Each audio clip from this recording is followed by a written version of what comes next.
combate la herejía gnóstico-valentiniana, nace en el 130 en Asia Menor, en Esmirna, y había escuchado el joven a Policarpo. ¿Policarpo quién fue? Discípulo del apóstol Juan. ¿Sí? ¿Qué es Policarpo? Un padre apostólico que escribió una obra que se llama Epístola a los Filipenses. ¿Sí? La puede leer, la tenemos. ¿Sí? Muy bien. Fue proclamado obispo de León en el 178, después del martirio de Potino. O sea, Potino estaba en el obispado de León, pero se produce lo que se llama la matanza, ¿sí?, de los mártires de León. León viene a ser lo que hoy es Francia, digamos, ¿no? Esta parte. Entonces él ocupa el lugar de Potino. ¿Sí? Ahora bien, escribe las Versos Herejes en el 180 y 181, durante el pontificado de Eleuterio, tomando como base el sintagma de Justino perdido, la obra que se perdió de Justino. De Justino nos llegaron dos obras, una que es la primera apología y la segunda, el emperador Adriano, y el diálogo con Trifón. Las dos obras las tenemos. ¿Sí? Aparentemente la apología 1 y 2 al principio era una sola obra. ¿Sí? Bien. Y hay otras obras que de Justino se perdieron. Entre ellas hay una obra que se perdió que se llama Discurso contra los griegos, o contra los griegos, que nos dice Eusebio de Salea, que hubiese sido interesante qué pensaba Justino en esa obra, ¿no? Porque a Justino lo tenemos como aquel que trata de lograr una síntesis entre la filosofía griega y el cristianismo, pero no conocemos esta obra. No sé qué hubiese dicho ahí, pero no nos llegó esa obra. ¿Sí? Muy bien, entonces en 177-78 se producen los mártires de León, ¿no? Mueren un montón de cristianos. Y ahí es en León donde conoce a algunos valentinianos locales, algunos gnósticos valentinianos locales. ¿Sí? Puso los fundamentos Ireneo de una doctrina verdadera basado en la interpretación del Antiguo y Nuevo Testamento en una interpretación tipológica. Tipológica es así como en el Antiguo Testamento muchas cosas son tipos del Nuevo Testamento. ¿Sí? Podemos encontrar a Cristo en el Antiguo Testamento. ¿Sí? Bien. Y algo más quería decir acá. Bueno, ya me voy a acordar. Bueno, se basó en la enseñanza de los apóstoles, conservada por la tradición, la paradosis, a través de la asociación didadoque de los obispos. Esto de la tradición es muy importante, ¿no? Porque generalmente los cristianos evangélicos hemos cortado con la tradición. El tema es que la tradición es muy importante, porque nos remite al cristianismo del siglo I, digamos, ¿no? Todo, lo que no tenemos que hacer es decir que los intelectuales del siglo II, III, IV, V eran inspirados por Dios en el sentido que hoy tenemos como si fuera una Biblia, digamos, ¿no? Pero no hay duda que fueron inspirados por Dios para combatir a los herejes. ¿Sí? No podemos tomar lo que ellos escribieron como la Biblia, en ese sentido no, pero sí tenemos que saber lo que ellos dijeron, porque forma parte de toda la tradición que llega hasta ahora del cristianismo. Pero ¿qué pasa? ¿Por qué no tenemos que sostener la tradición? Porque los valentinianos también decían tener una tradición. Era una tradición secreta. Muchos de los valentinianos decían que habían recibido enseñanzas directamente de los apóstoles que ellos tenían guardadas. ¿Sí? Claro, pero ¿quién las podían conocer esas enseñanzas? Bueno, los que se iniciaban en la gnosis. No todos podían acceder a esas enseñanzas. Ahora, era muy poco probable que en realidad los valentinianos tuvieran enseñanza directamente de los apóstoles, porque los apóstoles todos murieron en el siglo I. Y Valentín nace a fin del siglo I. En realidad casi en el siglo II, aunque los gnósticos modernos lo quieren tirar más atrás. Se lo quieren acercar más a los apóstoles. Algunos gnósticos modernos dicen que nace en el 85. ¿Sí? Recuerden que en el 85 todavía el apóstol Juan estaba vivo.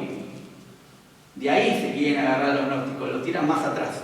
Dentro de poco van a ser en el año 20. Valentín lo vamos a tener casi que contemporáneo de Cristo. Bueno, no importa eso, pero lo que quiero decir es que es muy importante conocer todo lo que llamamos el periodo patrístico, estos 6-7 siglos del cristianismo, donde se empieza a discutir todo, ¿no? Creo que todas las enseñanzas que existen hoy se pueden encontrar en los 7 años del cristianismo.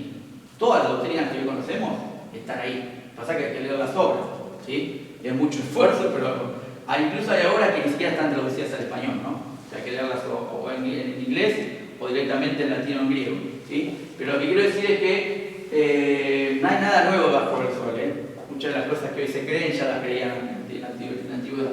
Bueno, fíjense. Una pregunta. Sí. Mencionaste antes la tradición, que es muy importante la tradición. Sí, claro. Hay una frase, El que forma parte de la tradición, las obras de Ireneo de León, por ejemplo. bueno, de acuerdo, a lo mejor lo que te digo no tiene nada que ver, pero solamente se me viene a la mente un párrafo que dijo Jesús, Señor, a los fariseos. Dice, vosotros con vuestra tradición invalidáis la ley.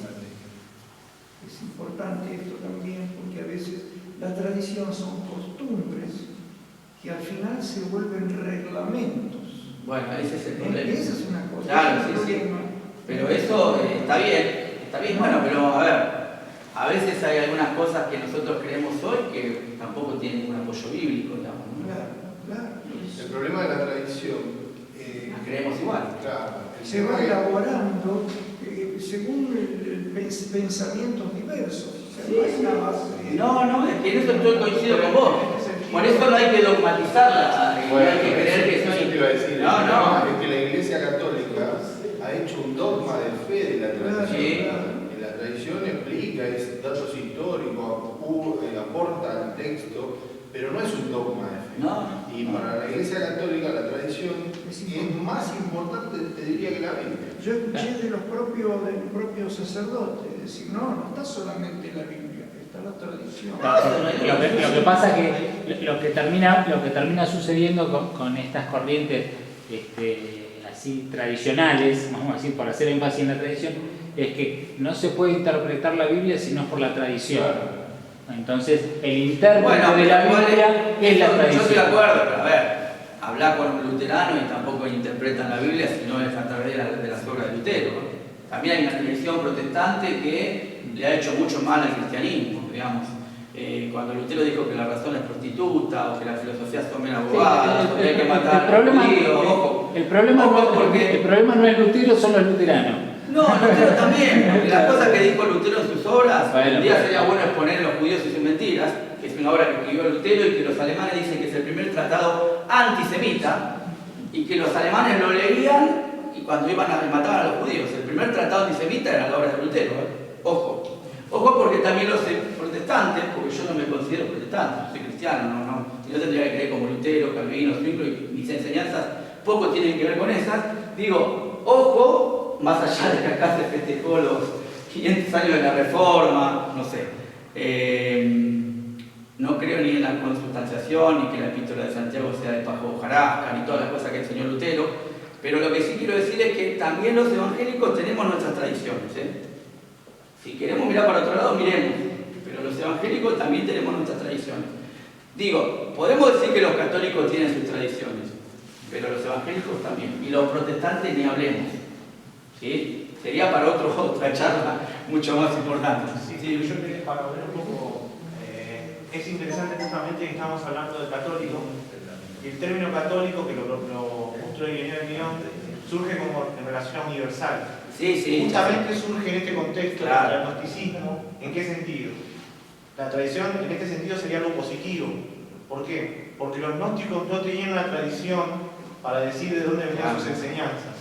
Mientras que los primeros padres apostólicos y los primeros apologistas, uno de los argumentos que utilizan para decir a favor del cristianismo es señalar que los cristianos sí tenemos una tradición. Tal cual. Hablamos recién de Ireneo, que fue discípulo de tal, que fue discípulo de tal, hasta llegar al apóstol Juan. Entonces, el argumento de la tradición en ese contexto era un argumento positivo.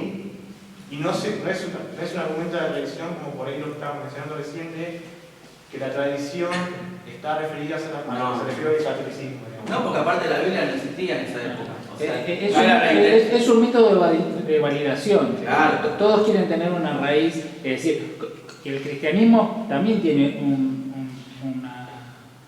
concepto de validación en cuanto a, es decir, viene de Abraham, ¿no? Claro. Es decir, está arraigado en Exacto, el pueblo de Dios, ¿no? Tiene una tradición que lo remite a los apóstoles mismos. Claro, es validante en cuanto a raíz. Y que la enseñanza es católica, universal, o sea, está por todas partes. No es una enseñanza secreta que está reducida a una lista, a un grupo. Digamos, ¿no? O sea, esa es la clave para interpretar la contra. Hay que interpretarlo como dice Luis, justamente, porque, a ver, el concepto católico, acá cuando escribe Ireneo, se refiere a una fe universal que se expande en todas partes del mundo, digamos. No tiene que ver con un sistema teológico piramidal que va a surgir recién en el siglo IV, digamos, ¿no? Que está acentuado en Roma. Que está acentuado en Roma, digamos, ¿no? Y, si bien, y eso es algo que nos permite también visualizar hoy día el pensamiento sectario. Porque cuando yo creo en Cristo, yo tengo mi fe en Cristo y eso me hace hermano de la cristiandad entera, ¿no? Y el sectario piensa que es único poseedor de la salvación y es reductible hacia uno mismo.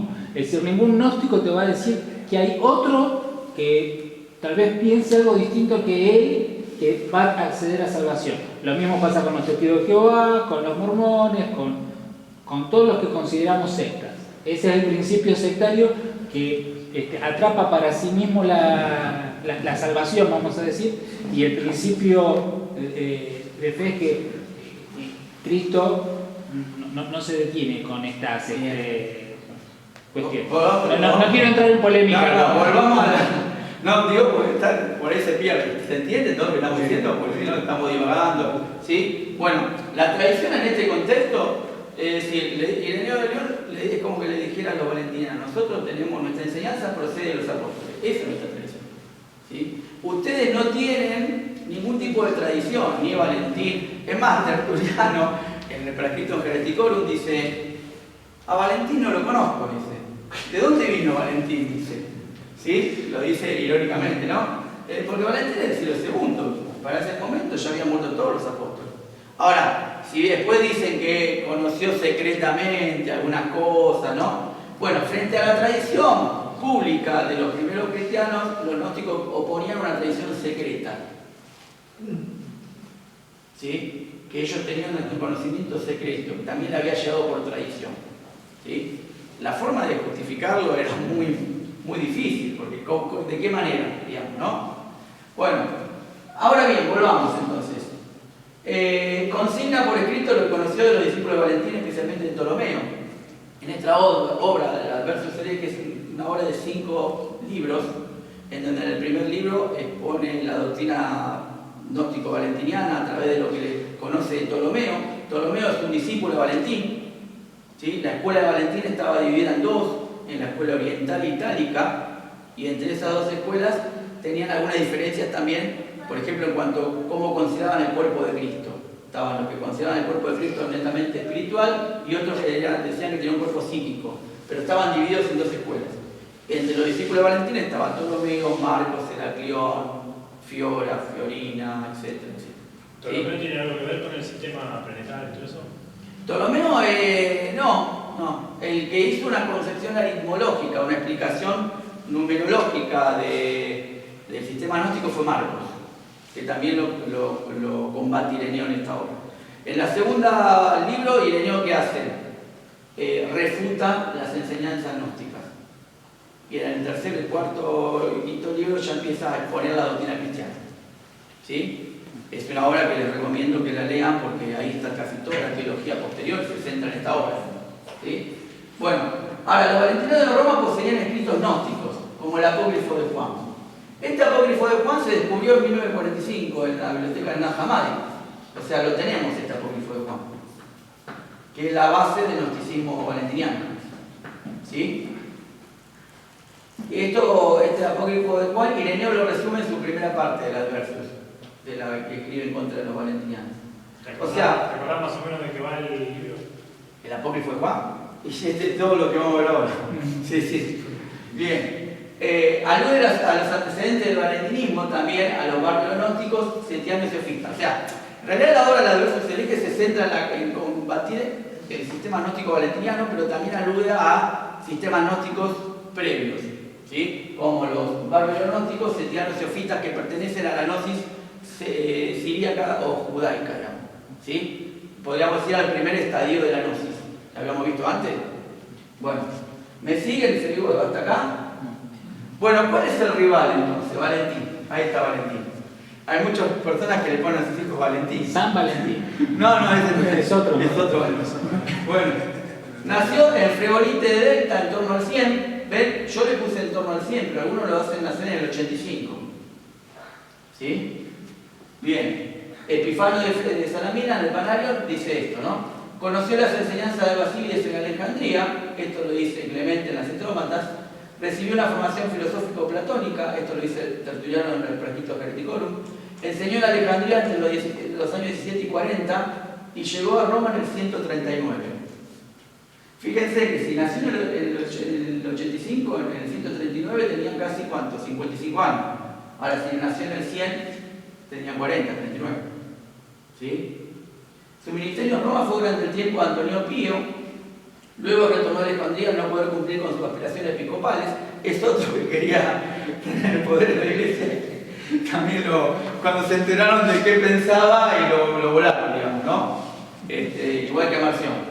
Probablemente pronunció su homilía, el Evangelio de la Verdad. Esta obra también la tenemos. El Evangelio de la Verdad. ¿Sí? También es una obra descubierta en la Hamadi en 1945 en los textos gnósticos, ante un grupo de selectos, como es lógico, un grupo restringido. ¿Dónde está esa obra? En la biblioteca de Nahja Hammadi. Esa la tradujo, yo tengo las obras completas en Nahja Hammadi, si a alguien le interesa la heresiología, las tradujo Antonio Piñero, José Torrance y García Bazán. García Bazán fue mi director de tesis. director de tesis doctoral. Los tres son españoles. ¿Sí? Ellos tradujeron del copto subaquímico al español. ¿Sí? Están todas las obras del gnosticismo. Son fuentes directas, dijimos. No son las cosas que escribieron los heresiólogos, estos que combaten la herejía. Son directamente las obras gnósticas directas.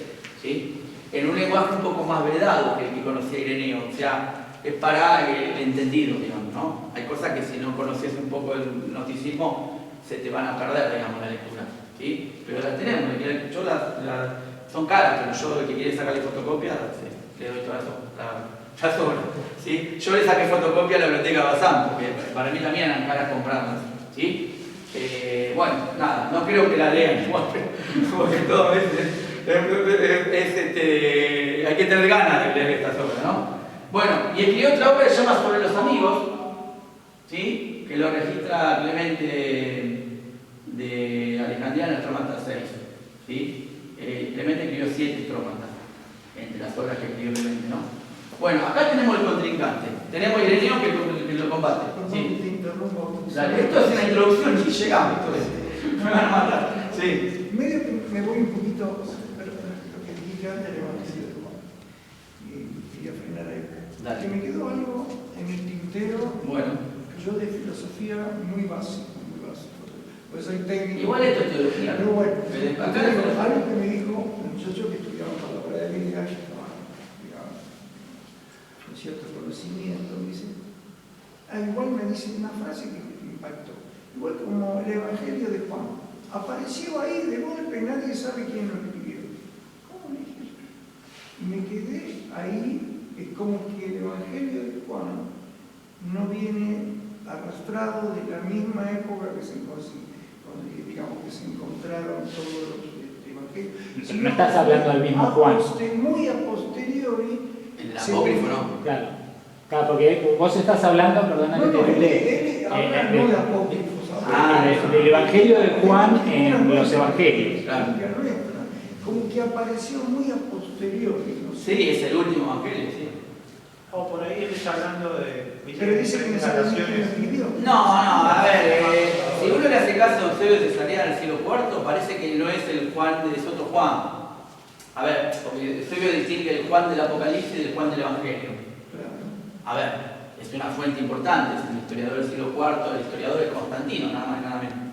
Pero hay mucha divergencia entre algunos teólogos, yo. Yo creo que el Evangelio lo escribió Juan. Sí.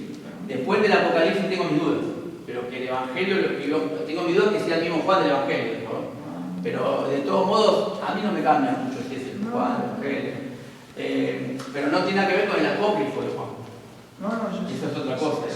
Es un texto gnóstico que sirve de base, que le sirve de base a Ireneo para combatir la gnosis. Ese apócrifo lo quieren hacer pasar por el Juan el apóstol.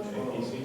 O sea, No, por uno más, por uno aparte. Lo que pasa es que en Sí. esa época circulaba mucho lo que se llamaba pseudoepigráfico. Claro, Tenían la firma de, pero no eran escritos por.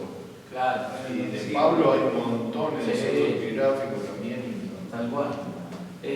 No, sí, aparte, por eso digo que es un siglo donde los cristianos, bueno, tuvieron que combatir, tenían de todo, ¿no? Tenían herejes, filosofías, religiones mistéricas, ¿no? Distintos cultos mistéricos que existían en la época. De cambio de taller, pero el motivo por el cual tenemos el canon también es un poco también a raíz de todas estas controversias, ¿no? Es decir, ¿cuál es la base autoritativa para nosotros los cristianos decir esto es palabra de Dios y esto es un escrito de la época, ¿no?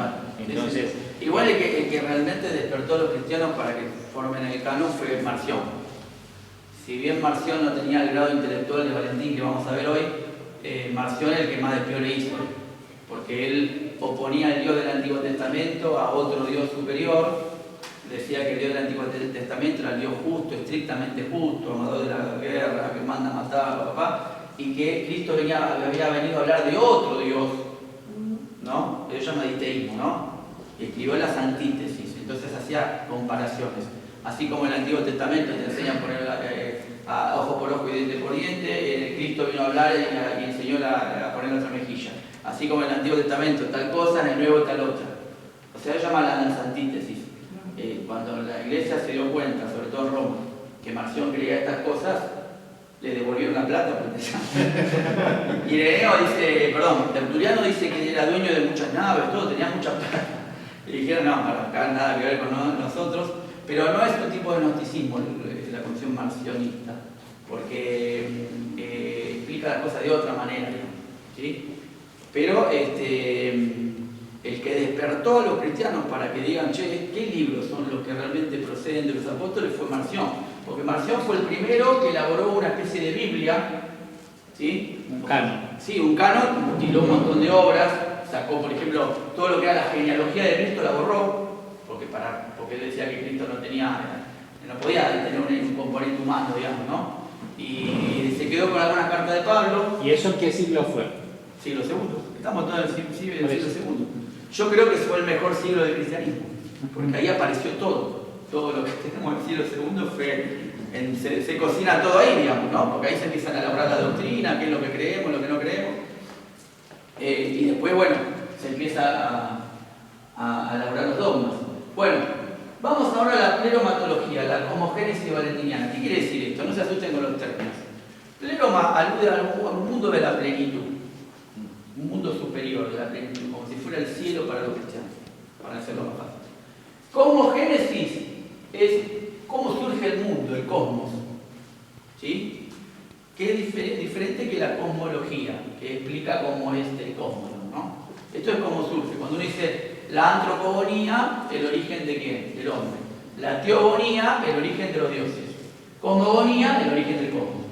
¿Se ve? ¿Se sigue hasta acá? Bueno, y acá agárrense todos, no se vaya nadie. Vamos a ver la pleomatología. No se asusten, ¿eh? Yo lo voy a explicar todo tranquilo, no se hagan problemas. Bueno, los valentinianos sostenían que existía un neón perfecto, ¿sí? Un neón perfecto al que Es sin N. Es sin N. Eón. No es un neón. No, eón. Sí, eón perfecto.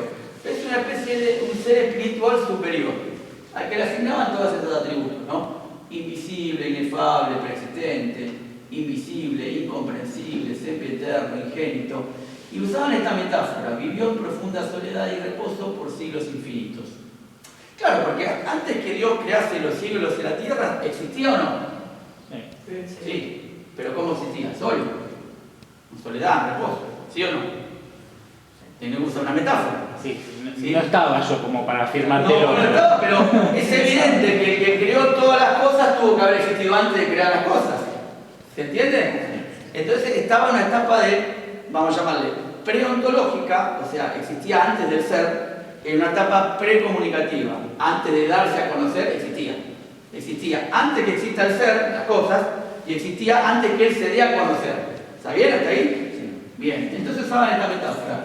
Vivió en profunda soledad, Bueno, con él, o podríamos llamarlo nosotros decir, en él estaba su pensamiento, que es la enoia.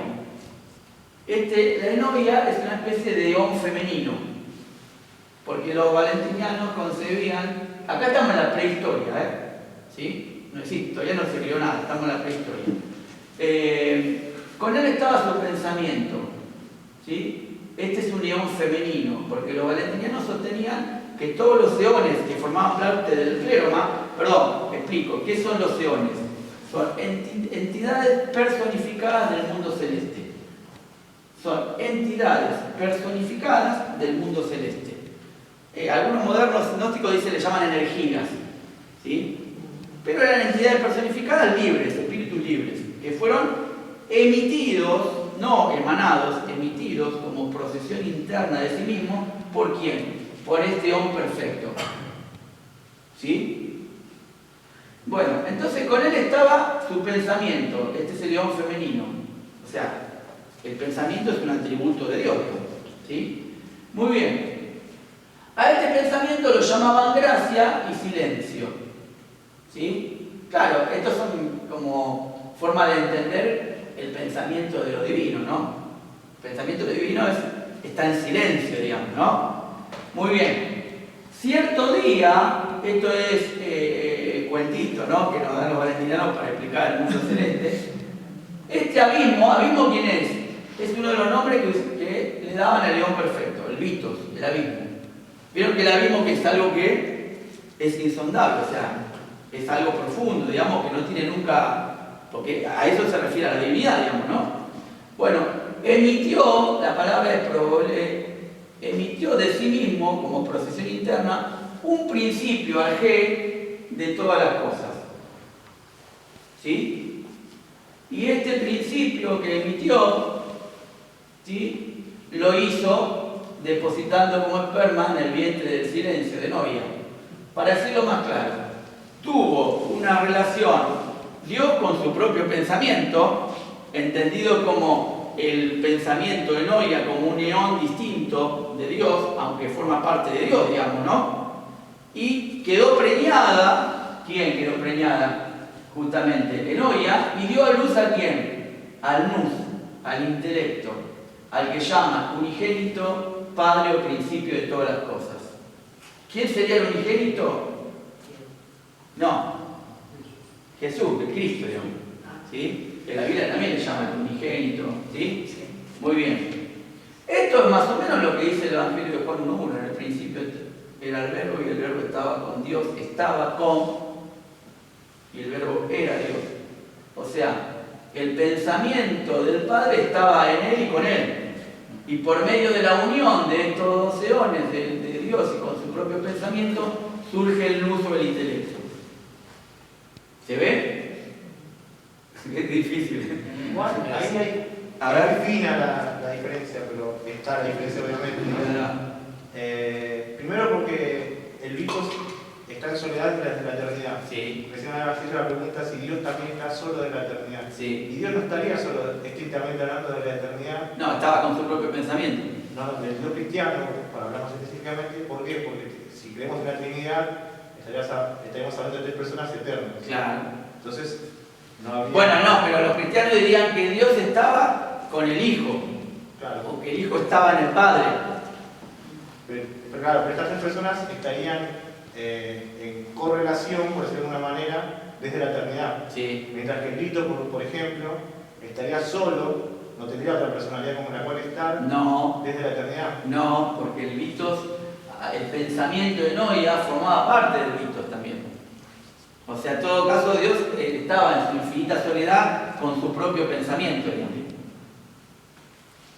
Que es la Noia. Claro, pero lo que está haciendo es personificar el pensamiento, cuando en el cristianismo el pensamiento no es una personificación. No, el pensamiento es una personificación, porque el logos inmanente, el logos que está en el seno del Padre, también es una hipóstasis. Pero es una persona el pensamiento de Dios. Claro. Y el En Hijo el es el logos. cristianismo, en el cristianismo digo, ¿no? Y el cristianismo sí, porque el pensamiento de Dios es Cristo. Cristo es el pensamiento de Dios. Pero, o sea que vos decís que Cristo No es una persona aparte del Padre y del Espíritu Santo y que es el pensamiento de Dios en la totalidad. No, es una persona aparte, ¿sí? Ah, por eso. Sí. Bueno, entonces